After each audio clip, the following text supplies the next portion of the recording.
ইমাম আলী মাকাম গিয়েছেন যুদ্ধ করতে নয়, দাওয়াতে। দাওয়াতি মেহমানের উপর করা হয়েছে তা যা, এটা যুদ্ধ নয়, জুলুম জুলুম জুলুম। দুশমনের জন্য পানি বন্ধ করা যাবে? বলেন না। দুশমনের জন্য রাস্তা বন্ধ করা যাবে? দুশমনের জন্য খাবার বন্ধ করা যাবে? দুশমন যদি আপনার কয়েদিও হয়, আপনার তার সেবা করতে হবে। এমনকি ফাঁসির আসামিরে ফাঁসি দেওয়ার আগে শেষ ইচ্ছা জিজ্ঞেস করে, তারপরও জিজ্ঞেস করে কি খাবা বলো, শেষ ইচ্ছা। আর ওদিকে ইমাম হোসেনের পানি বন্ধ। ক্যালকুলেশনটা একটু মিলানোর চেষ্টা করবেন। তর্ক বিতর্কের নাম ইসলাম নয়, মহাব্বতের নাম ইসলাম। মহাব্বতের নাম ইসলাম। ধাক্কা ধাক্কি গুতাগুতি ঠেলাঠেলির নাম ইসলাম নয়। সমস্ত কিছু ভুলে আল্লাহর জন্য বুকে বুক মিলানোর নাম ইসলাম। বলেন সুবহানাল্লাহ। ইমাম হোসেনের দলে কতজন? বিরোধী দল 22,000-এর। ইমাম হোসেনের দলের মধ্যে কি সব পুরুষ ছিল না নারীও ছিল? ছোট বাচ্চা? আর 22,000-এর ভিতরে কোনো নারী, কোনো ছোট বাচ্চা? ঘোড়ার কোনো অভাব, তলোয়ারের কোনো অভাব, খাবারের কোনো অভাব, পানির কোনো অভাব? এবার বলেন 22,000 মানুষ যদি 72 জনের উপর চাপায় পড়ে, এটাকে যুদ্ধ বলবেন না জুলুম বলবেন? যুদ্ধ আর জুলুমের মধ্যে অনেক। ইমাম আলী মাকাম ইমাম হুসাইন কারবালার ময়দানে উপস্থিত। আপনারা জানেন সবকিছু, শুধু আমি আপনাদেরকে একটু স্মরণ করিয়ে দেওয়ার চেষ্টা করবো উলামা ইকরামের দোয়া নিয়ে, আর একটু গভীরে যাওয়ার চেষ্টা করব যদি রব আমাকে একটু তৌফিক দেন। আমিন। 72 জন। 10 মুহররমের আগের রাত ইমাম আলী মাকাম ইমাম হুসাইন সবাইকে ডেকে বললেন, ওদের টার্গেট তোমরা নো, আমি। ওদের টার্গেট তোমরা নো, আমি হুসাইন।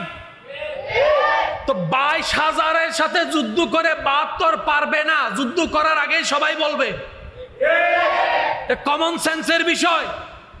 ইমাম আলী মাকাম ইমাম হুসাইন বললেন, তোমরা চলে যাও, পানির ব্যবস্থা করবে, মেহমানদারি করবে, যদি আমাকে ছেড়ে যাও। যদি আমি হোসাইনকে ছাড়ো, পানি পাবা। আমি আশেকদের একটু মনোযোগ চাইছি। যদি আমি হোসাইনকে ছাড়ো, তৃষ্ণার্ত থাকতে হবে না। যদি আমি হোসাইনকে ছেড়ে দাও, পানি তোমাদের পাওয়া কখনো কমতি হবে না। আমি হোসাইনকে যদি আজকে ছেড়ে দাও, খাবারের অভাব হবে না। আমি হোসাইনকে যদি ছেড়ে দাও, রাজত্ব পাওয়ার অভাব হবে না। আমি হোসাইনকে যদি ছেড়ে দাও, টাকা সম্পত্তির অভাব হবে না। আমি হোসাইনকে যদি ছেড়ে দাও, জান যাওয়ার কোনো ভয় থাকবে না। আমি হোসাইনকে যদি ছেড়ে দাও, রোদের নিচে কষ্ট পেতে হবে না। আমি হোসাইনকে যদি ছেড়ে দাও, তবে তার ঘুমাতে হবে না। আমি হোসাইনকে যদি ছেড়ে দাও, প্রাসাদ তোমার হয়ে যাবে, গাড়ি তোমার হয়ে যাবে, বাড়ি তোমার হয়ে যাবে, টাকা তোমার হয়ে যাবে, পানি তোমার হয়ে যাবে, খাবার তোমার হয়ে যাবে, সংসার তোমার হয়ে যাবে। যদি আমি হুসাইনকে ছেড়ে দাও, দুনিয়া তোমার হয়ে যাবে। এবার সত্যি করে বলেন, কেউ কি ইমাম হোসেনকে ছাড়ছে? ওনাকে ছেড়ে গেছে? ওনাদের উত্তরটা ছিল, ও ইমাম হুসাইন, আপনাকে ছেড়ে দিলে ফুরাতের পানি তো পাবো, কিন্তু কাউসারের পানি যে হারিয়ে ফেলবো। সুবহানাল্লাহ, আমি শুনি না ভাই। ও ইমাম হুসাইন, আপনাকে ছাড়লে এই কণ্ঠনালীর তৃষ্ণা নিবারণের জন্য ঠান্ডা পানি পাবো, কিন্তু পরকালের হাউজে কাউসারের পানি যে হারিয়ে ফেলবো। আপনাকে ছাড়লে ভালো ভালো অনেক খাবার আমাদের জুটবে, যা মলমূত্র হয়ে একদিন পর হলো 2 দিন পর হলো বের হয়ে যাবে, কিন্তু আপনাকে ছেড়ে দিলে জান্নাতের খাবার তো চলে যাবে, জান্নাতের খাবার চলে যাবে। সুবহানাল্লাহ বলেন না। ও ইমাম হুসাইন, আপনাকে ছেড়ে দিলে দুনিয়ার রাজত্ব তো চলে আসবে, মহল তো চলে আসবে, কিন্তু জান্নাতের দরজা তো চিরতরে আমাদের জন্য বন্ধ হয়ে যাবে। ও ইমাম হুসাইন, আপনাকে ছেড়ে দিলে তো পৃথিবীর মানুষের সামনে চেহারাটা একটু বড় করে দেখাতে পারতে পারি, কিন্তু আপনাকে ছেড়ে দিলে কাল হাসরের ময়দানে নবী মুস্তাফাকে তো চেহারা দেখাতে পারবো না। সুবহানাল্লাহ। সেই দিন আশিকে রাসূলুল্লাহ বলেছিলেন, ও ইমাম হুসাইন, ইমাম আলী মাকাম, সব ছাড়বো। এবার জগৎ জিজ্ঞেস করে, থাকলে জোয়ান বয়সে মরে যাবা, থাকলে পানি পাবা না, থাকলে সব হারাবা। আশেকরা উত্তর দেয়, সব হারাবো, আল্লাহর রহমত হারাতে রাজি না। কারণ ইমাম আলী মকামের সাথে থাকা মানে আল্লাহর রহমতের ছায়া তলে থাকা। সুবহানাল্লাহ। এবার আসেন 10 তারিখ, একজন যায়, একজন যায়, একজন যায়, সবার শেষে ইমাম আলী মকাম ইমাম হোসেন। আলেম ওলামা, মাদ্রাসার ছাত্র ভাইয়েরা যারা আছেন, ওনাদের একটু মনোযোগ আকর্ষণ করব। বিশেষ করে আমার স্কুল কলেজ ভার্সিটি ভাইদের, যুবকদের মনোযোগ আকর্ষণ করছি। একজন একজন, দুইজন দুইজন গিয়ে সবার শেষে ইমাম হোসেন, সবার শেষে। তো উনি থাকতে বাতিজা গেল কেমনে? চাচা না আগে যাওয়ার কথা। বাতিজা বলে যে, চাচা, আমার দেহে জান থাকতে আপনার শরীর একটা টুকা লাগতে দিব না। যদি আমি থাকতে আপনার শরীর একটা টুকা লাগে, কাল হাসরের ময়দানে নবীর কাঠগড়ায় আমি আসামি হয়ে যাব। যাকে ইমাম হোসেন মানা করে যাইও না, উনি বলে যে আমি যদি আজকে না যাই, কাল হাসরে নবীর সামনে দাঁড়ানোর আমার কোনো মুখ থাকবে না, আর জানটা দিয়ে দিব। কারণ পৃথিবীর মানুষের কাছে মৃত্যুর ব্যাখ্যা একরকম, আশেকে রসুলের কাছে মৃত্যুর ব্যাখ্যা আরেক রকম। সবাই প্রাণ বাঁচাতে চায়, বাঁচতে চায়, আর আল্লাহর প্রেমিকরা রবের রাস্তায় প্রেম দিয়ে উৎসর্গ করে, নিজের জান উৎসর্গ করে শহীদ হয়ে যেতে চায়।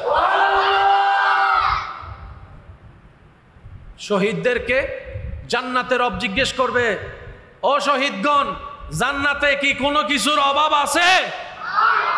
শহীদগণ উত্তর দিবে, আল্লাহ, জান্নাতে নাজ নিয়ামতের কোনো অভাব নাই, কিন্তু একটা জিনিসের অভাব আছে। আরো জোরে।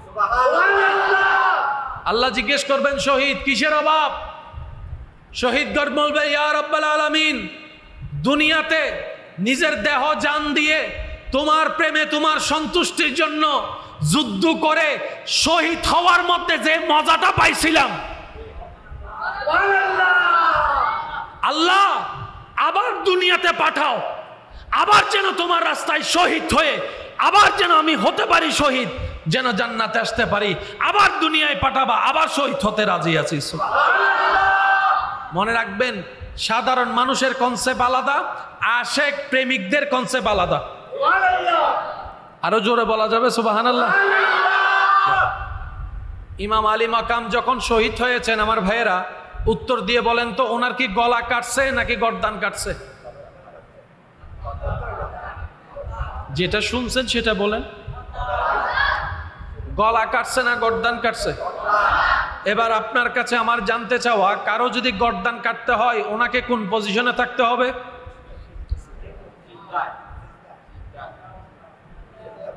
কারো যদি গর্দান কাটতে হয়, কোন পজিশনে থাকতে হবে? কোন পজিশন? সিজদায়। সিজদার আগে বলেন, সিজদার আগে, রুকুর আগে, কিয়াম, কিয়ামের আগে তাকবীর, তাকবীরের আগে নিয়ত। তার মানে ইমাম হোসেন নামাজে ছিলেন। একটু বুঝবেন কনসেপ্টটা, ইমাম হোসেন কোথায় ছিলেন? আর নামাজের বিধান তো মুসলমানের জন্য এমন, কোন শত্রু যদি নামাজ পড়ে তাকে ওই অবস্থায় অ্যারেস্ট করা যাবে? আওয়াজ দিয়ে বলেন, অ্যারেস্ট করা যাবে? যতক্ষণ না সে রবের দরবার থেকে খালি না হয়, সালাম না ফিরায়, তার শরীরে আঘাত দেওয়া যাবে? তাকে আহত করা যাবে? যেখানে সাধারণ একজন পাপী মুসলমানও কোন মানুষকে নামাজ অবস্থায় ডিস্টার্ব করতে রাজি না, সেখানে কারবালা ইমাম হোসেনকে যারা শহীদ করেছে তারা কেমন মুসলমান? নিজের বিবেক দিয়ে প্রশ্ন করলে অঙ্ক মিলে যাবে। এবার আসেন, আল্লাহ আল্লাহ আল্লাহ আল্লাহ, ইমাম হোসেন কোথায় ছিলেন? আমাকে যদি কষ্ট না হয় একটা আওয়াজ দেন, ইমাম হোসেন কোথায় ছিলেন? মুখে তসবিহ ছিল কি? সুবহানা রব্বিয়াল। এই হাই হাই, একটু যদি বুঝতে পারি, সুবহানা রাব্বিয়াল আলা, রুকুতে নয়, সিজদায়। আর নবী রাহমাতুল লিল আলামিন বলে, হে আমার উম্মতেরা, তোমরা যখন সিজদা দাও কপালটা তোমাদের জমিনে লাগে না, রবের রহমতের দরবারে গিয়ে লাগে। একজন মানুষ রবের কাছে সবচাইতে নিকটতম কখন? যখন সে সিজদায় থাকে।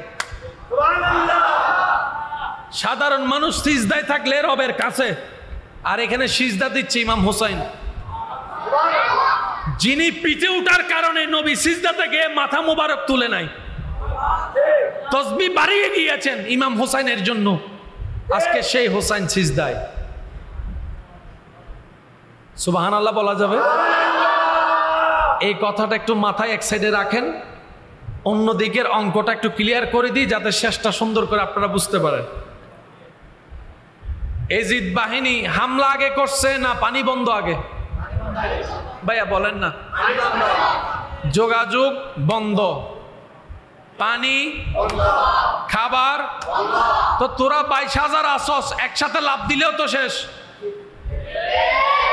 এত তালবাল কাহিনী করার দরকার কি? মনে রাখবেন আমার ভাইয়েরা, মানুষের শরীরে যুদ্ধ করার জন্য যে শক্তি দরকার, এই শক্তি কয়েক ধরনের। এক শক্তি দেহের শক্তি, আলগাইলাম, দেহের শক্তি। আরেকটা হচ্ছে মনের শক্তি।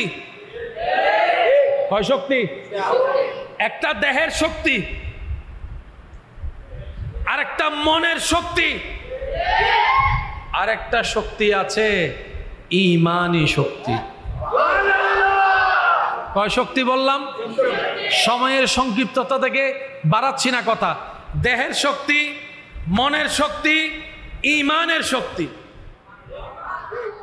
পানি না পেলে দেহ শক্তিশালী না দুর্বল? আরো জোরে বলেন। পানি না পেলে দেহ শক্তিশালী না দুর্বল? আপনরা চোখের সামনে মারা গেলে মন কি সাহস হবে না দুর্বল? ইমাম হোসেনকে দেহের শক্তি থেকে দুর্বল করার জন্য যা যা প্ল্যানিং করার সব করেছে, মানসিকভাবে দুর্বল করার জন্য যা যা করার সব করেছে। এমনকি 6 মাসের আলী আসগরের প্রতিও দয়া দেখায় নাই, তীর দিয়ে গলা ছিন্ন বিচ্ছিন্ন করেছে। তারপরও দেখে ইমাম হোসেন থামে না, ইমাম হোসেন থামে না। জগৎ জিজ্ঞেস করে এটা আবার কোন শক্তি? ইমাম হোসেন বলে এটা আমাদের ঈমানী শক্তি। কয় শক্তি বললাম? বলেন কয় শক্তি? মানুষ একটা যদি একদিন খাবার না পায় বাঁচবে, মরবে না। কিন্তু ভালো করে যদি একদিন পানি না পায়, খবর আছে খাবারের চাইতে বেশি দরকার কি? আর ইমাম হোসেনের জন্য পানি বন্ধ করে দিছে এজিদ বাহিনী, ঠিক আছে? কিন্তু দুর্বল, বলেন না দুর্বল, দুর্বল, দুর্বল। আমরা একটা কথা বলি, আজকে থেকে ভিন্নভাবে বলার চেষ্টা করব। আশেকদের আমি মনোযোগ চাইব, অনুমতি আছে ইনশাল্লাহ? আমরা বলি ইমাম হোসেন পানি পাই নাই, না, ইমাম হোসেন পানি চাই নাই। পাই নাই চাই নাই এর ভিতরে আসমান জমিন পার্থক্য। সাধারণ একজন ওলি দোয়া করলে আল্লাহ আসমান ফাইটাইয়ে বৃষ্টি দেয়। কোন একজন মুহাক্কিক আলেম দোয়া করলে আল্লাহ ওনার হাতকে বেইজ্জত করে ফেরত দেয় না।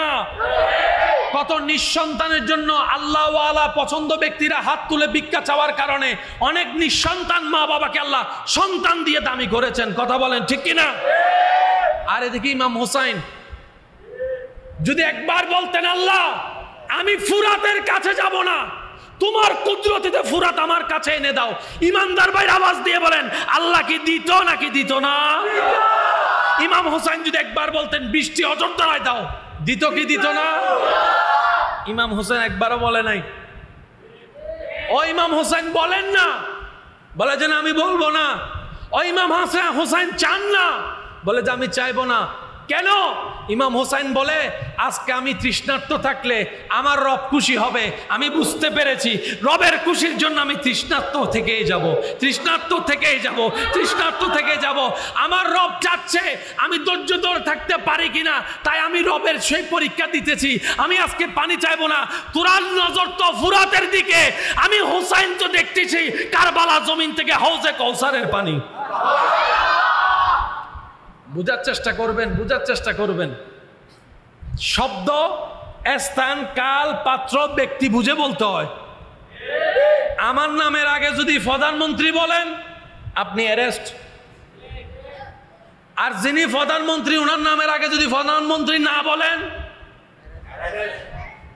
বলেন না রে ভাইয়া, শব্দের একটা তাল আছে না নাই? সত্যি করে একটা কথা বলেন, ইমাম হোসাইন আলী মাকাম কি পানি পাই নাই নাকি পানি চাই নাই? আমরা বলি ইমাম হোসাইন ফুরাতের পানি পাই নাই, আশেকরা বলে ফুরাতের তকদির খারাপ, ইমাম হোসাইনের ঠোঁট মুবারক পাই নাই। ফুরাতের তকদির খারাপ, ঠোঁট মুবারকের স্পর্শ পাই নাই। যে জবান, যে জিহ্বা মুবারক নবী রাহমাতুল লিল আলামিন আদর করে মায়া করে চুষতেন, ওই ঠোঁটের স্পর্শ, ওই জিহ্বার স্পর্শ ফুরাতে পাই নাই। তকদির যদি খারাপ হয়, ফুরাতের খারাপ, হোসাইনের না। আমি কি বুঝাতে পারছি? সেজন্য মহাব্বতের শব্দ আলাদা, আপনি না বলেন সেটা আপনার ব্যক্তিগত ব্যাপার, কিন্তু এশকের ভাষা আলাদা, মহাব্বতের ভাষা আলাদা। চিৎকার দিয়ে বলেন সুবহানাল্লাহ। আর একটু জোরে বলতে হবে সুবহানাল্লাহ। কষ্ট হচ্ছে না তো আপনাদের? হযরত আব্বাস আলামদার নামটা একটু বলেন। হযরত আব্বাস আলামদার, ওনার সম্পর্কে একটু ইউটিউবে, ফেসবুকে আপনি একটু সার্চ দিয়ে দেখবেন। ওটা আমি আজকে আর তুলছি না। হযরত আব্বাস আলামদার, আপনার চোখে কি দেখতেছেন, কি ঘটনা বর্তমানে ঘটে আছে, আপনি নিজে একটু বের করে দেখবেন, তাহলে আপনার অঙ্ক মিলানোটা সহজ হয়ে যাবে। সুবহানাল্লাহ বলি। আল্লাহ তাআলা আমাদের সবাইকে বুঝার তৌফিক দান করুন। এতটুক কথা কি ক্লিয়ার হয়েছে? ক্লিয়ার হলে একবার বলেন মারহাবা, আর একটু জোরে বলেন মারহাবা। যুবক ভাইয়ের একটু আওয়াজ দিবেন। মানুষ যখন অসুস্থ হয়, ডাক্তার যখন আসে, কি দেখে? এটা একটু বলেন কি? Pulse, pulse. এই জায়গায় হাত দেয়। মানুষ যখন অসুস্থ হয়, ডাক্তার এসে কি দেখে? তারপরে কি দেখে? তারপরে কানে লাগায়, এই হার্টবিট দেখে আর কি। হ্যাঁ, আচ্ছা। যদি মানুষ মারা যায়, আমার মুরব্বীরা আমার সাথে একমত হবেন হয়তো, লাশের সামনে ফ্যান ছাইরা দেয়। আপনাদের এখানে করে? লাশ রাখা দেন না ফ্যান নসারে, ঠিক আছে, মাথন না বাজে বজনের ফিরিজুত গাড়ি রাখে। মানুষ যখন মারা যায়, একটা সময় গিয়ে রক্ত ঠান্ডা হয়ে যায়। রক্ত যখন ঠান্ডা হয়, রক্ত জমাট হয়। সেজন্য গোসলের আগে থাকে একরকম, গোসলের পরে থাকে আরেক রকম। কোন মানুষ যখন পানিতে 3-4 দিন মরদেহ থাকে, লাশ তোলার পর দেখবেন হাত যেমন থাকে তেমনই থাকে। এটা আর সোজা করা, উত্তর দিবেন একটু, এটা আর সোজা করা, কারণ শরীরের যখন রক্ত জমাট হয়ে যায়, এটা আর সোজা করা যাবে না। সেজন্য শরীরের রক্ত হচ্ছে গরম। গরু জ্বর আইলে কেন ঠ্যাং দিছে আয়ু, আদ দিছে আয়ু, রক্ত কি? জোরে বলেন, রক্ত কি? এবার কারো আপনার চোখের সামনে যদি কাউকে দেখেন হার্টবিট নাই, পালস নাই, চোখের রিয়েকশন নাই, কোনো শরীরের মুভমেন্ট নাই, নাকে কোনো নিঃশ্বাস নাই, আওয়াজ দিয়ে বলেন মরা না জিন্দা? আওয়াজ দিয়ে বলেন মরা না জিন্দা?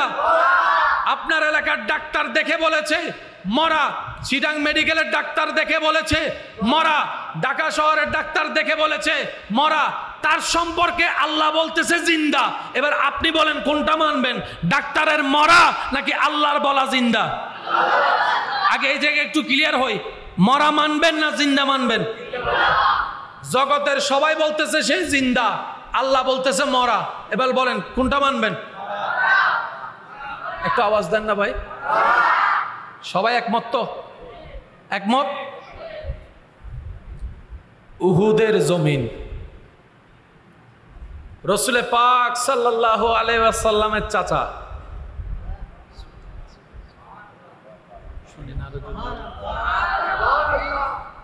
দুশমনে দুশমনি করেছে, নিজের চাহাত আদা করে নিয়েছে, বিতুর মতো সবার আড়ালে আঘাত করেছে,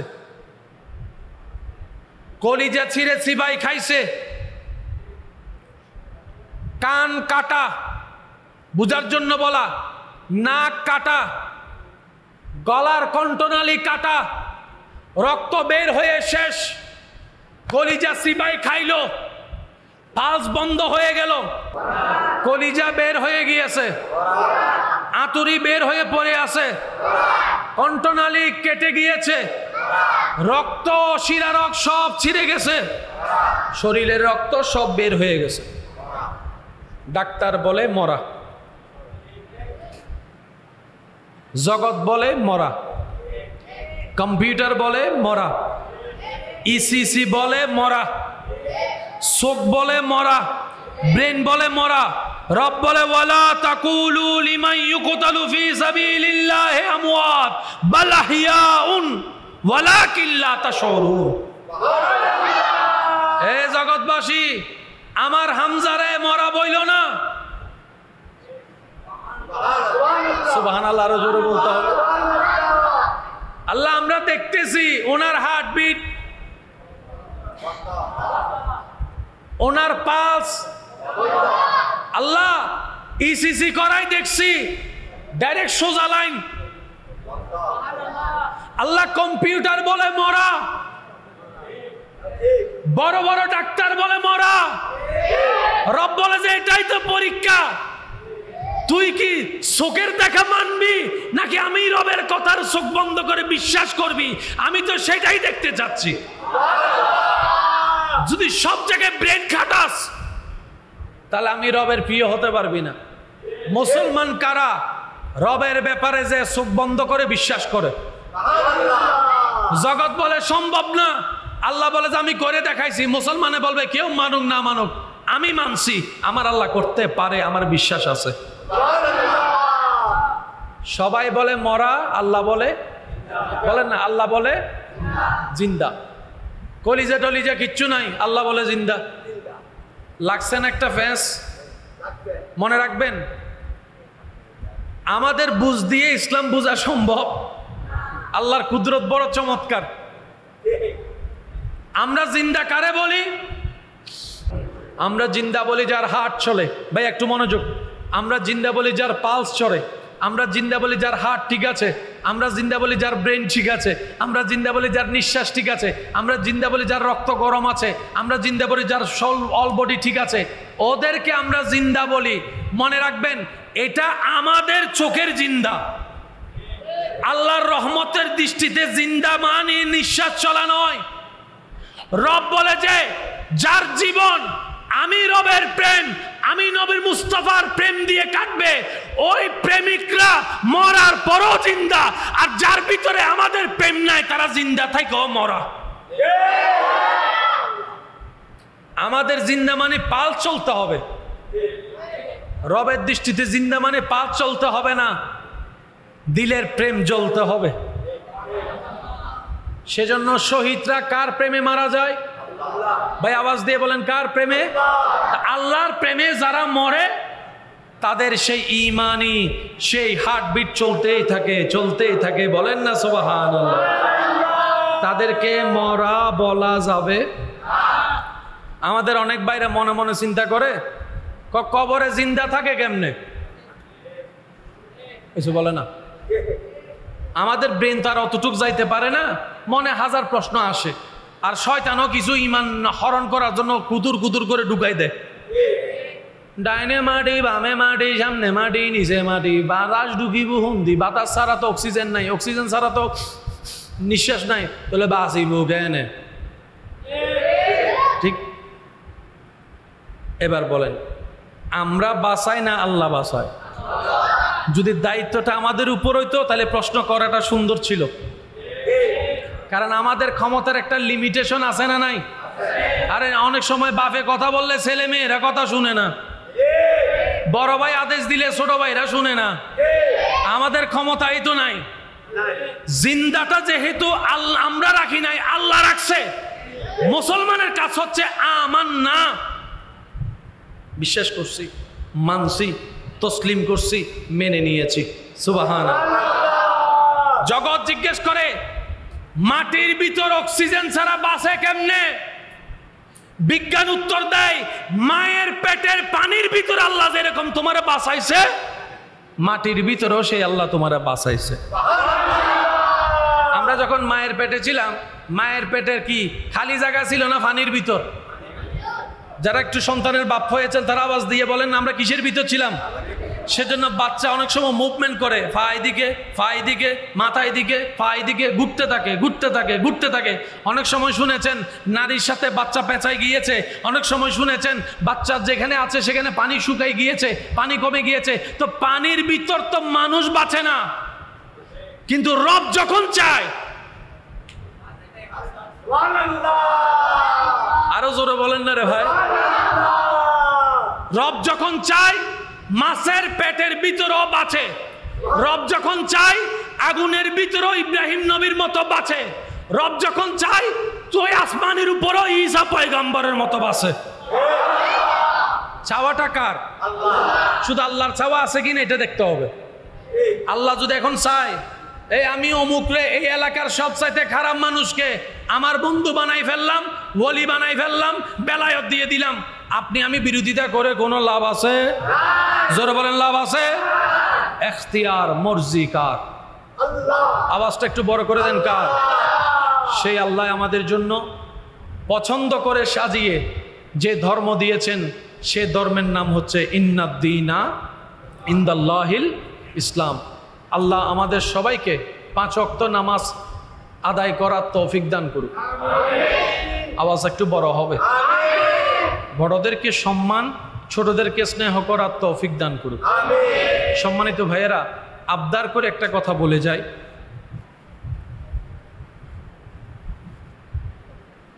কাউকে সম্মান দিলে আপনার সম্মান বাড়বে, এটা আপনি লিখে রাখতে পারেন। আপনি রবের সন্তুষ্টির জন্য একজনকে সম্মান দিবেন, সম্মানিত করবেন, ওই রব আপনাকে 10 জায়গায় থেকে সম্মান এনে দিবেই। এটা রবের ওয়াদা। রবের জন্য কাউকে খাওয়ালে সে সম্পদে কমতি আসে না। রবের জন্য কাউকে কিছু দিলে সেই মূলধনে কখনো কমতি আসে না। রবের জন্য যেটা দেওয়া হয় সেটা অনেক গুণ বেশি হয়ে রব্বুল আলামিন সেই বান্দাকে আবার ফিরিয়ে দেয়। কারণ আল্লাহ কারো দ্বার কর্জ রাখে না, বলেন না সুবহানাল্লাহ। সেজন্য চলার পথে, উঠার পথে, বসার পথে, জীবন যাপনের পথে বড়দেরকে সম্মান, ছোটদেরকে স্নেহ এবং এতিমের পাশে থাকার চেষ্টা করাটাই হচ্ছে বুদ্ধিমানের কাজ। যেখানে মজলুম দেখবেন সাথে থাকার চেষ্টা করবেন, যেখানে অভাবী দেখবেন পাশে দাঁড়ানোর চেষ্টা করবেন, সাধ্য মোতাবেক আল্লাহ যাকে যতটুকু তৌফিক দিয়েছেন। মনে রাখবেন আমরা নিজেদের কোনো কিছু নাই, কারণ আমার বলতে আমার নিজেরই কিছু নাই। আমার যা আছে, আপনার যা আছে, ভিতরে বাহিরে সব কিছু একজনের। আওয়াজ দিয়ে বলুন তিনি কে? সব আল্লাহ তাআলার। আল্লাহ আমাদেরকে ব্যবহার করতে দিয়েছেন, আল্লাহ তাআলা আমাদেরকে নিয়ামত দিয়েছেন সাময়িক সময়ের জন্য, যে এটাকে আল্লাহ সন্তুষ্টির জন্য ব্যবহার করবে। ফিদ দুনিয়া হাসানাতাও ওয়া ফিল আখিরাতে হাসানা, দুনিয়াতেও তার জন্য কল্যাণের হবে, আখিরাতেও তার জন্য কল্যাণ হবে। বলেন না সুবহানাল্লাহ। এই মসজিদের যিনি জায়গা দিয়েছেন উনি কি এখন বেঁচে আছেন? এটা আওয়াজ দেন না, আছেন? কিন্তু উনি না থাকলেও ওনার সওয়াব। একটা শুধু উদাহরণ, যার যত শক্তি আছে একবার বলেন সুবহানাল্লাহ। এটা বলাতে আমরা সওয়াব পাইছি না? সবাই পাইছি তো? ওই সওয়াবের পার্সেন্টেজ উনিও পাচ্ছে। সেজন্য আমি প্রায় সময় বলি, আল্লাহর দরবারে একটা অ্যাকাউন্ট করেন। নিজের ছেলে মেয়ে পরিবারের জন্য আল্লাহর দরবারে একটা অ্যাকাউন্ট করেন। বেশুমার বেহিসাব আল্লাহ আপনাকে দিবেন। জমাবেন আপনি, আপনার ছেলে মেয়েও পাবে, নাতি নাতনিও পাবে, 14 খানদান পাইতেই থাকবে। এটা আর কমবে না, এটা বাড়তেই থাকবে। বলেন না সুবহানাল্লাহ। আল্লাহ তাআলা আমাদের সবাইকে বুঝার আমল করার তৌফিক দান করুক, আমিন। আমার জনাব মোহাম্মদ সেলিম প্রবাসীর পরিবার বর্গ থেকে যে ব্যবস্থাপনা আয়োজন হয়েছে, এলাকাবাসী আশেকরা দূর দূরান্ত থেকে কাছ থেকে যারা যেখান থেকে এসেছিলেন কিংবা মাইকের মাধ্যমে শুনেছেন, রব্বুল আলামিনের দরবারে ফরিয়াদ, আল্লাহ যেন আমাদের সবার হাজিরা কবুল করে, আমাদের জীবনের সবার গুনাহ যেন মাফ করে দেন। আল্লাহ যেন আমাদের সবার এই হৃদয়ে নূর দান করেন।